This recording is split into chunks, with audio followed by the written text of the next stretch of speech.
Assalamu alaikum students. I really hope you all are fine by the grace of Allah Almighty. I'm your chemistry instructor Professor Shehbaz. मैं आपके साथ second year chemistry का syllabus deal करूंगा और आज हम chapter 1 का introduction पढ़ेंगे। जी my dear students, second year chemistry chapter number 1 periodic classification of element and periodicity, lecture number 1.1 introduction. तो आज के हम इस लेक्चर में चैप्टर 1 का इंट्रोडक्शन पढ़ेंगे। इंट्रोडक्शन स्टार्ट करने से पहले हमें चैप्टर के नेम को अच्छी तरीके से अंडरस्टैंड कर लेना चाहिए। Periodic classification of element and periodicity. सबसे पहले वर्ड्स को हम डिस्क्राइब कर लेते हैं। पीरियोडिक क्लासिफिकेशन ऑफ एलिमेंट से मुराद क्या है? क्लासिफिकेशन से मुराद जनरली आप किसी स्कूल में जाते हैं तो आपको क्लासिफाइड फॉर्म में स्टूडेंट्स मिलते हैं। 7वीं क्लास अलग होती है, मिडिल क्लास अलग है, मैट्रिक की क्लास अलग है, प्री क्लासेस या छोटे बच्चों की क्लासेस क्लासिफाइड है। उसका सबसे बड़ा हमें क्या फ़ायदा होता है? बच्चों को डील करना या बच्चों को पढ़ाना हमारे लिए बहुत ज़्यादा आसान है, या बच्चों का हमसे पढ़ना बहुत ज़्यादा आसान है। इसी तरह से केमिस्ट्री के अंदर एलिमेंट्स को एक पैटर्न के अंदर सिस्टमेटिक तरीके से तरतीब दिया गया। उसका फ़ायदा क्या हुआ? उन एलिमेंट्स को समझना, उनके बिहेवियर्स को स्टडी करना हमारे लिए बहुत सिस्टमेटिक हो गया, बहुत आसान हो गया। इस चैप्टर में आपको उन फुटस्टेप्स के बारे में बताया जाएगा जिनसे गुजरने के बाद हमने उस फ्रेमवर्क को डिज़ाइन किया नेम्ड एज पीरियोडिक टेबल। जैसे कि आपको स्क्रीन पे नज़र आ रहा है एक पीरियोडिक टेबल। तो इस चैप्टर का अल्टीमेट नॉलेज यही होगा कि हम पीरियोडिक टेबल को पढ़ना, पीरियोडिक टेबल को डील करना समझ जाएंगे। Periodic classification of elements and periodicity. अब वर्ड पीरियोडिसिटी से मुराद क्या है? इसको समझने के लिए एक मिसाल से हम बात शुरू करेंगे। लेट्स से मौसम के अंदर तब्दीली एक पीरियोडिक बिहेवियर है। फॉर एग्जांपल, आप सब जानते हैं कि स्टार्ट ऑफ द ईयर कुछ मौसम सर्द होता है, mid of the year Pakistan के अंदर मौसम इंटरमीडिएट या मुतदल या दरमियाना हो जाता है, और जैसे ही साल के एंड पे जाते हैं तो साइकिल रिपीट होता है और समर सीजन स्टार्ट हो जाता है। मैं इसको मज़ीद आसान करता हूँ। लेट्स से दिसंबर का महीना है, तो एग्जैक्टली एक साल बाद दोबारा दिसंबर आएगा, या अक्टूबर का महीना है तो एग्जैक्टली एक साल बाद दोबारा अक्टूबर का महीना आएगा। ये जो रेपिटेशन है एक ख़ास टाइम के बाद मौसम की, इस रेपिटेशन को क्या बोलते हैं? पीरियोडिसिटी। इसको हम वीक्स में भी बात कर सकते हैं। Let's say Monday, Tuesday, Wednesday, Thursday, Friday, Saturday, Sunday, then Monday. तो एक ख़ास टाइम इंटरवल के बाद दोबारा मंडे आ गया, तो this is also called periodicity. इसी तरह अगर आप कैलेंडर की बात करते हैं तो आपको कुछ इस्लामिक इवेंट्स नज़र आते हैं, जैसे कि ईद उल अज़हा, ईद उल फितर। तो ईद उल अज़हा की बात करते हैं तो एग्जैक्टली पूरे एक साल बाद साइकिल रिपीट होता है और दोबारा ईद उल अज़हा को मनाया जाता है। ये जो एक साल का जो साइकिल है जिसके बाद ये इवेंट रिपीट हो रहा है, this cycle of repetition is called periodicity. अब इसमें एक चीज़ काबिल गौर है कि इस ईद उल अज़हा पे आप अल्लाह की राह में जानवर कुर्बान करते हैं, तो आप ये नोटिस करते हैं कि एग्जैक्टली यही अमल एक साल बाद जब आप दोबारा करेंगे तो उसमें प्राइस में, कुर्बानी के जानवर की जो प्राइस है उसमें 10 से 15% आप चेंज देखेंगे। तो पीरियोडिसिटी के अंदर एक बात बड़ी वाज़ेह है कि ख़ास सीक्वेंस के बाद चीज़ों का रिपीट होना और प्रीवियस इवेंट से जब वो इवेंट अगले दफ़ा दोबारा रिपीट होगा उसमें कुछ चेंजेस भी ऑब्जर्व की जा सकती हैं, जैसे प्राइस में चेंज आपने देखा। तो सेम इसी तरह केमिस्ट्री के अंदर पीरियोडिक टेबल के अंदर एलिमेंट्स को अरेंज किया जाता है, एक ख़ास सीक्वेंस के बाद एलिमेंट्स की प्रॉपर्टीज रिपीट होती हैं, बट उनमें थोड़ा सा माइनर चेंज भी आता है। सो पीरियोडिसिटी का हरगिज ये मतलब नहीं है कि एग्जैक्टली चीज़ों का रिपीट होना। Repetition with variations, repetitions with variation, this is called periodicity. So my dear students, periodic table he actually इस चैप्टर का मेन फोकस होगा और मेन जो थीम है इस चैप्टर का वो पीरियोडिक टेबल है। तो सबसे पहले आपको इस चैप्टर में पीरियोडिक टेबल को डिज़ाइन करने के लिए कौन कौन से साइंटिस्ट ने कंट्रीब्यूट किया था, तो सबसे पहले सिग्निफिकेंट नेम्स के अंदर अर्राज़ी का नाम आएगा। अर्राज़ी एक मुस्लिम साइंटिस्ट थे, सबसे पहले पीरियोडिक टेबल को डिजाइन करने का कॉन्सेप्ट अल-राज़ी ने दिया था। Somehow with the passage of time Al Razi का दिया हुआ कॉन्सेप्ट मेरिट्स पे पूरा नहीं उतर पाया, इसमें कुछ प्रॉब्लम्स आ गए। इंशाल्लाह हम ड्यूरिंग लेक्चर जब हम पढ़ेंगे प्रॉपर इसको तो इसकी हर चीज़ को डिस्कस करेंगे। सो अल-राज़ी के बाद जो सेकंड साइंटिस्ट आता है जिसको हिस्ट्री में याद रखा गया है वो डोबर्नियर है। डोबर्नियर्स। अब डोबर्नियर ने वक्त के साथ आने वाली तब्दीलियों को देखा और टेबल में कुछ तब्दीलियां की, लेकिन एवोल्यूशन का प्रोसेस चलता गया, नए नए एलिमेंट्स डिस्कवर होते गए और डोबर्नियर्स का जो टेबल था जो एक्चुअली लॉ ऑफ ट्राइएड पे बेस करता था,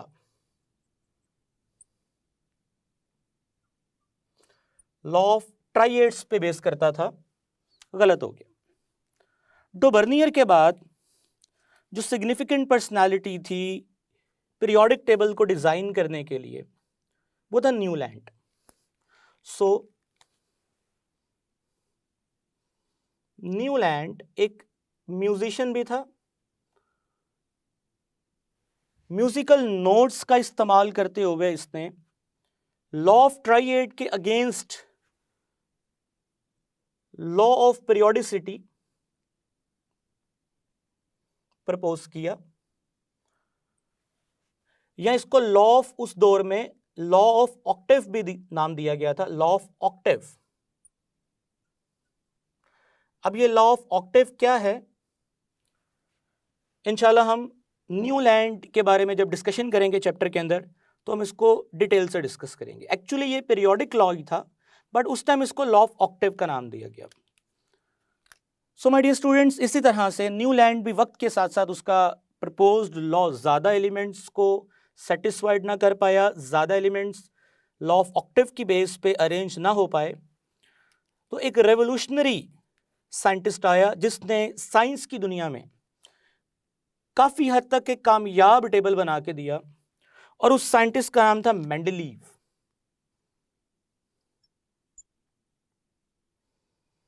सो मेंडलीव ने भी लॉ ऑफ पीरियोडिसिटी या पीरियोडिक लॉ को फॉलो किया और न्यूलैंड के लॉ में आने वाले फ्लॉस को दूर करके एक कॉम्प्रिहेंसिव टेबल बना के दिया।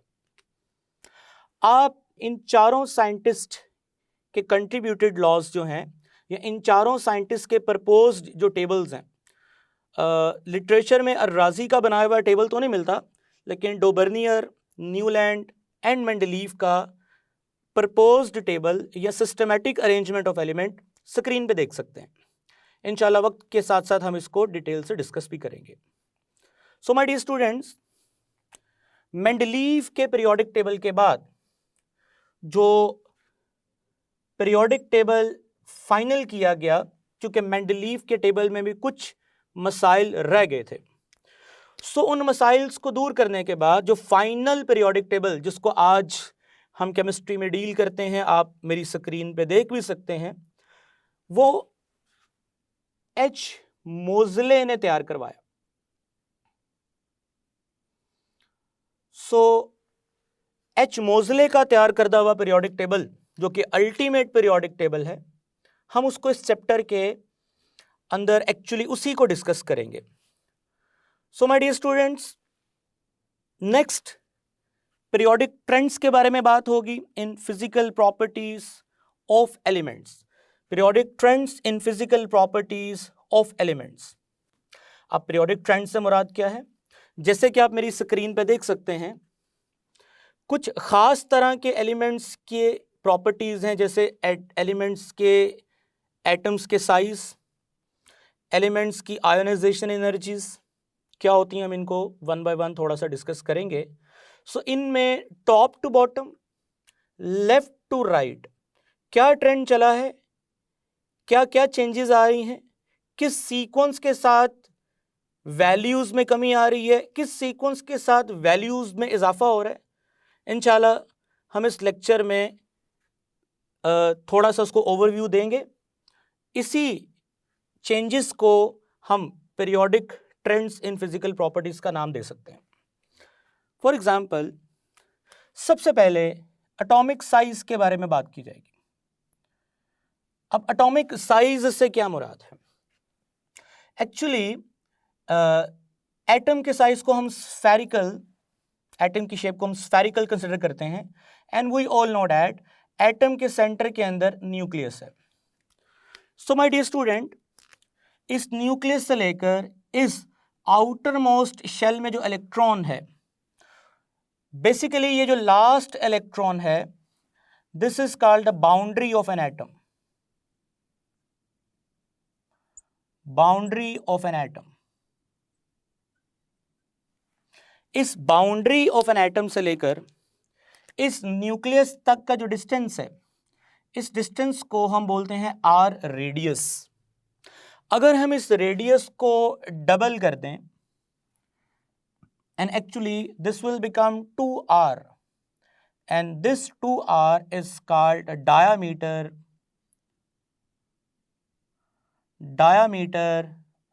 Of atom. इस डायामीटर की मेजरमेंट को हम एटॉमिक साइज बोलेंगे। सो पीरियोडिक ट्रेंड से मुराद क्या है कि जब आप पीरियोडिक टेबल में टॉप टू बॉटम मूव करेंगे, सो साइज में क्या चेंज देखेंगे। लेफ्ट से राइट मूव करेंगे तो साइज में क्या चेंज देखेंगे। जैसे कि आपको स्क्रीन पे नजर आ रहा है, एक मैंने हिंट दिया है कि टॉप टू बॉटम एटम के साइज में रेगुलरली इंक्रीमेंट आ रहा है, और लेफ्ट से राइट साइज में रेगुलरली डिक्रीमेंट आ रहा है। सो ये रेगुलरली इंक्रीमेंट या decrement, this regular change is called periodic trend. So my dear students, इसी तरह हम नेक्स्ट प्रॉपर्टी पे मूव करेंगे, called ionisation energy. And what is ionisation energy? You all know that कि इस इलेक्ट्रॉन को न्यूक्लियस अपनी तरफ फोर्सफुली अट्रैक्ट कर रहा है थ्रू अ कूलम्स फोर्स। अब हम चाहते हैं कि इस इलेक्ट्रॉन को इस शेल में से नॉकआउट करवाएं, इस एटम से बाहर निकालें। तो हमें इस इलेक्ट्रॉन को बाहर निकालने के लिए एनर्जी देनी पड़ेगी। सो वो जो अमाउंट ऑफ एनर्जी यूज होगी, this is called ionisation energy. You all know that छोटा साइज होगा एटम का, न्यूक्लियस इलेक्ट्रॉन के करीब होगा, या इस तरह कह दें इलेक्ट्रॉन न्यूक्लियस के करीब होगा। सो इलेक्ट्रॉन को नॉकआउट करना मुश्किल होगा। जैसे कि आप जानते हैं, जैसे जैसे एटम का साइज बड़ा होगा, इलेक्ट्रॉन न्यूक्लियस से दूर चला जाएगा। जैसे इलेक्ट्रॉन न्यूक्लियस से दूर चला जाएगा तो इलेक्ट्रॉन का निकलना आसान हो जाएगा। लेकिन जैसे ही एटम का साइज छोटा होगा, इलेक्ट्रॉन न्यूक्लियस के करीब होगा, सो न्यूक्लियस ज्यादा ताकत के साथ इलेक्ट्रॉन को अपने साथ होल्ड करके रखता है, सो उसके लिए निकलना मुश्किल होगा। So this is called ionisation energy. Energy की वो अमाउंट जो हमें रिक्वायर्ड है इलेक्ट्रॉन को निकालने के लिए। सो जैसे कि आप टेबल में देख चुके हैं कि टॉप टू बॉटम साइज में सिग्निफिकेंट इंक्रीमेंट आ रहा है। इंक्रीमेंट का मतलब साइज बढ़ेगा, इलेक्ट्रॉन न्यूक्लियस से दूर जाएगा। जैसे जैसे इलेक्ट्रॉन न्यूक्लियस से दूर जाएगा उसका निकलना आसान होगा। अगर आप लेफ्ट टू राइट बात करते हैं जिसमें एटम का साइज छोटा हो रहा है, सो जैसे जैसे एटम का साइज छोटा होगा इलेक्ट्रॉन न्यूक्लियस के पास आ जाएगा। जैसे इलेक्ट्रॉन न्यूक्लियस के पास आ जाएगा इलेक्ट्रॉन के लिए निकलना मुश्किल होगा। सो डिटेल में डिस्कस करेंगे इस चैप्टर में आयोनाइजेशन एनर्जी का top to bottom, left to right क्या ट्रेंड है। वैसे इसको सिंबॉलिकली आयोनाइजेशन एनर्जी को डेल्टा एच आयोनाइजेशन से रिप्रेजेंट करते हैं। इंशाल्लाह हम इसको आगे पढ़ेंगे। अब बात करेंगे electron affinity and what is electron affinity. जी डियर स्टूडेंट्स, लेट्स से ये एक इलेक्ट्रॉन है जो कि एटम से बाहर है। अब एटम का न्यूक्लियस इस इलेक्ट्रॉन को अपनी तरफ अट्रैक्ट कर रहा है क्योंकि न्यूक्लियस पे प्लस होता है, इलेक्ट्रॉन पे माइनस है। सो इलेक्ट्रॉन न्यूक्लियस की तरफ अट्रैक्ट होगा।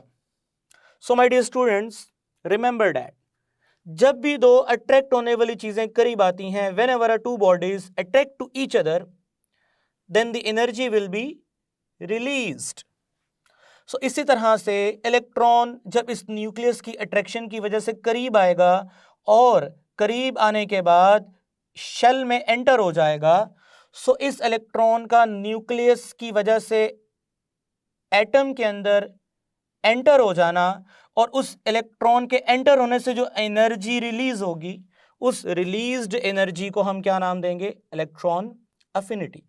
सो जिस तरह आयोनाइजेशन एनर्जी रिक्वायर्ड एनर्जी है इलेक्ट्रॉन को निकालने के लिए, उसके अगेंस्ट इलेक्ट्रॉन के एंटर होने पे जो एनर्जी रिलीज होगी उसका नाम इलेक्ट्रॉन अफिनिटी है। अब यहां पे मजे की बात यह है कि इलेक्ट्रॉन अफिनिटी एक्सोथर्मिक भी हो सकती है एंड एंडोथर्मिक भी हो सकती है।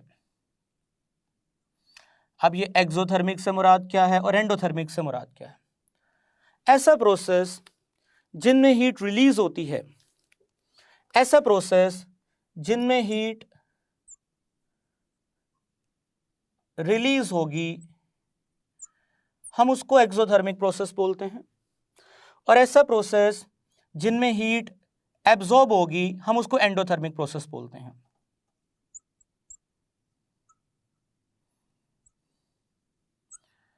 सो माय डियर स्टूडेंट्स, कुछ केसेस में इलेक्ट्रॉन अफिनिटी एक्सोथर्मिक होगी और कुछ केसेस में ये एंडोथर्मिक भी हो सकती है। इंशाल्लाह हम इसको ड्यूरिंग लेक्चर इलेक्ट्रॉन अफिनिटी में डिस्कस करेंगे।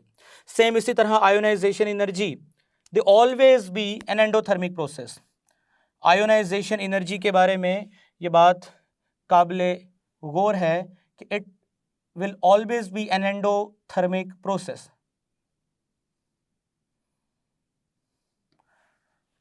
क्योंकि एनर्जी हमेशा एब्जॉर्ब ही होगी इलेक्ट्रॉन को निकालने के लिए। जी my dear students, next metallic and non metallic character. What is metallic and non metallic character? Very easy to understand. ऐसा एटम जो इजीली इलेक्ट्रॉन को लूज कर सकता है, दे हैव मेटालिक कैरेक्टर। और ऐसा एटम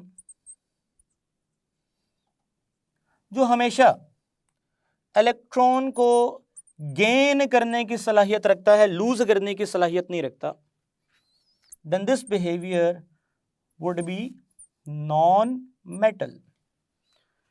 जैसे कि आपको अंदाजा हो चुका है आयोनाइजेशन एनर्जी से कि कुछ एटम्स में से इलेक्ट्रॉन निकालना आसान है और कुछ एटम में से इलेक्ट्रॉन निकालना मुश्किल है। सो जिन एटम में से इलेक्ट्रॉन निकालना आसान होगा सो वो इजीली लूज कर देंगे इलेक्ट्रॉन को, सो उनका बिहेवियर क्या होगा, मेटालिक। जिन एटम का साइज छोटा है उनके लिए इलेक्ट्रॉन लूज करना मुश्किल है। एक्चुअली साइज छोटा क्यों है?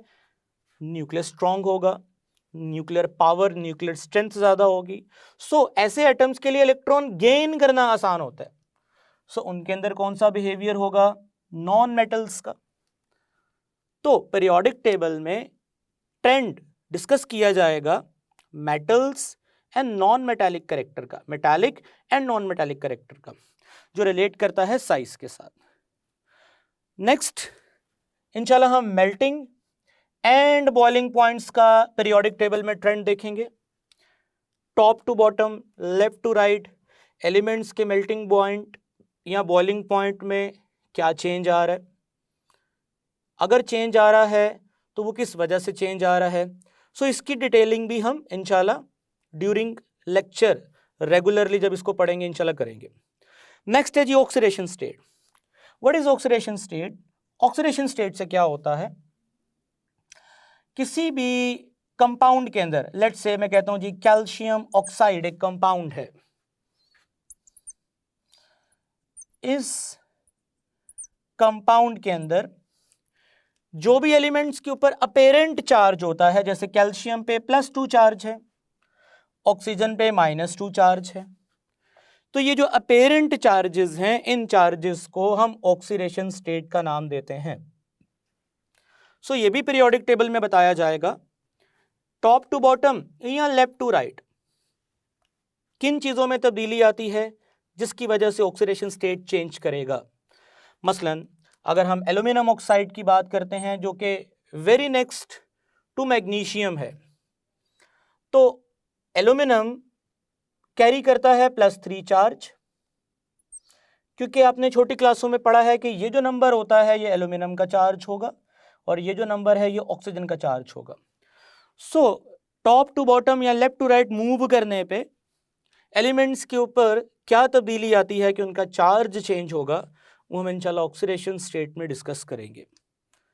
सो next we will move, the topic is called electrical conductance.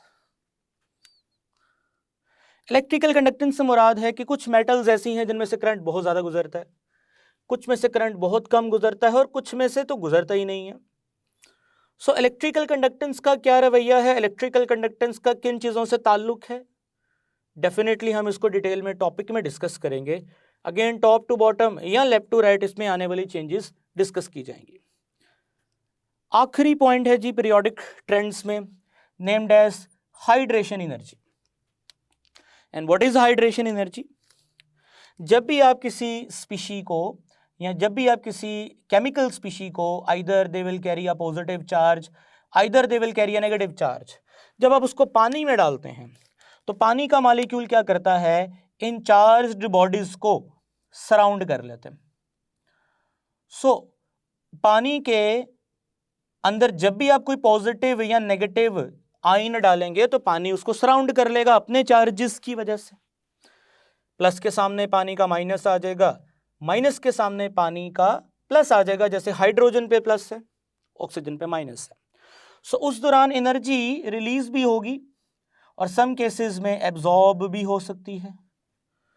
सो पानी की वजह से जो एनर्जी रिलीज या एब्जॉर्ब होगी हम उसको हाइड्रेशन एनर्जी का नाम देंगे।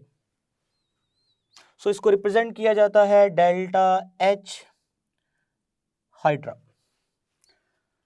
सो माय डियर स्टूडेंट्स, ये थे periodic trends in physical properties. इंशाल्लाह हम इसको पीरियोडिक टेबल को समझने के बाद 1 बाय 1 डिटेल से डिस्कस करेंगे। इनके एंट्रेंस टेस्ट, एक्स्ट्रा क्वेश्चंस होंगे, इनके क्विज करेंगे इनके बारे में, और इनको एक्सट्रीम लेवल पे जाके हम अपने कॉन्सेप्ट्स को क्लियर करेंगे। जी डियर स्टूडेंट्स, अब हम चलते हैं चैप्टर के लास्ट पोर्शन की तरफ, पीरियोडिक रिलेशनशिप इन कंपाउंड्स।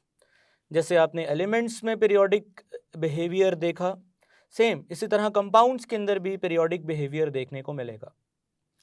सबसे पहले आपको बताते चलें 3 ही कंपाउंड है जो हमारे सिलेबस में डिस्कस किए गए हैं। Number 1 is halides, other one is hydrides, halides, hydrides, and the last one is oxides. And सबसे पहले व्हाट इज हेलाइड्स? हेलाइड्स क्या होते हैं? एक्चुअली ये बाइनरी, यानी कि ऐसे कंपाउंड जिनमें 2 ही एलिमेंट होने बाइनरी बोलते हैं। बाइनरी कंपाउंड्स ऑफ हैलोजेंस, और हैलोजेंस को हम रिप्रेजेंट करते हैं X से, the binary compound of halogens, हम उनको हैलाइड्स बोलते हैं। अब you all know that halogens में फ्लोरीन आता है, क्लोरीन आता है, ब्रोमीन आता है एंड आयोडीन आता है। For example NaCl, MgCl2, AlCl3 या Br3 या इनकी जगह कोई भी X आ सकता था। जनरली हम इनको रिप्रेजेंट कर सकते हैं MX के साथ। NaCl, MgCl, AlCl3 में आप देख सकते हैं कि इसमें 2 एटम्स हैं, इसमें 3 एटम है, इसमें 4 एटम है, बट टाइप 2 ही है, यानी कि एक Na है और दूसरा टाइप Cl है, और इधर एक Mg है और दूसरा टाइप Cl है। इसी तरह एक एल्यूमिनियम है और दूसरा टाइप Cl है। तो this is called binary compounds, यानी 2 टाइप के आपको एलिमेंट्स मिलेंगे। अब हैलाइड्स की आगे से 3 कैटेगरीज डिस्कस की जाएंगी आपके साथ। The number 1 is ionic halides. अब आयोनिक हैलाइड्स से क्या मुराद है, डिटेल में डिस्कस किया जाएगा। And the other one is polymeric halides, and the third one is covalent halides. So one by one जब हम हैलाइड्स को पढ़ेंगे तो इन 3 टाइप्स को भी पढ़ेंगे, इनका पीरियोडिक ट्रेंड क्या है पीरियोडिक टेबल में, उसको भी डिस्कस करेंगे। सेम इसी तरह से जब हम मूव करेंगे हाइड्राइड्स की तरफ, तो what are hydride? Same statement, the binary compounds of hydrogen is called hydrides. For example, NaH, MgH2, and these are the binary compound of hydrogens called hydrides. Similarly, इसकी भी 3 categories हैं. The number 1 is same, ionic hydrides,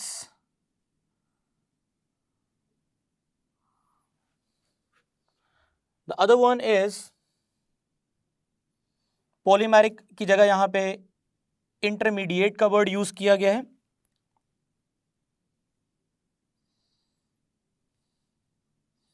intermediate hydrides,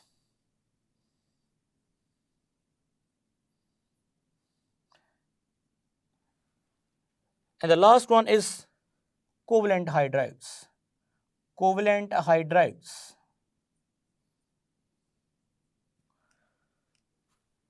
अब हम move करते हैं last article की तरफ,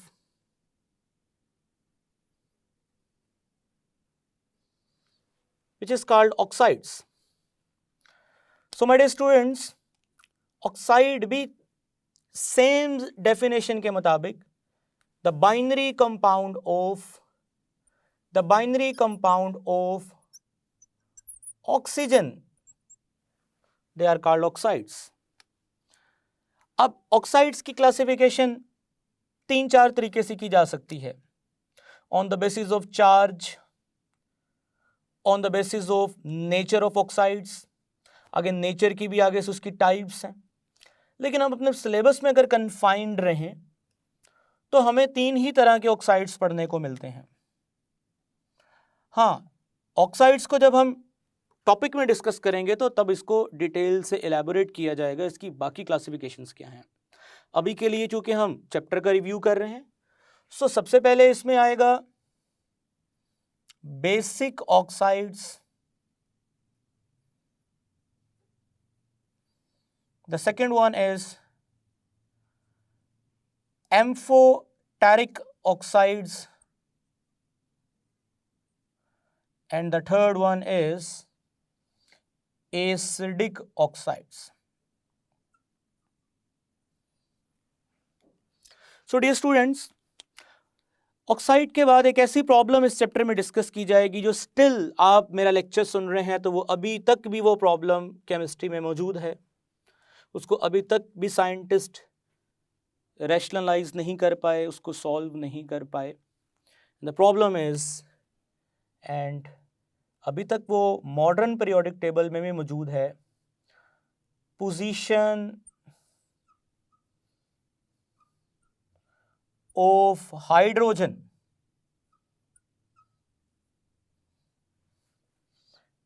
इन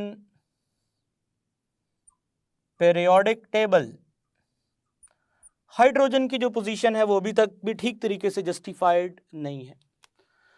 so last में इस चैप्टर में आपको ये हॉट टॉपिक डिस्कस किया जाएगा, तो एग्जाम के लिहाज से भी बहुत ज़्यादा इम्पोर्टेंट है। काफ़ी ज़्यादा रिपीटेशन के साथ ये सवाल बोर्ड में पूछा गया है। सो position of hydrogen in periodic table, इस टॉपिक में हम हाइड्रोजन को डिफरेंट ग्रुप्स के साथ प्लेस करेंगे और हाइड्रोजन की डिफरेंट ग्रुप्स के साथ सिमिलैरिटीज़ देखेंगे, और फिर उसके बाद एक डिसीजन पे आएंगे कि क्यों हमने इसको ग्रुप 1A के साथ प्लेस किया है।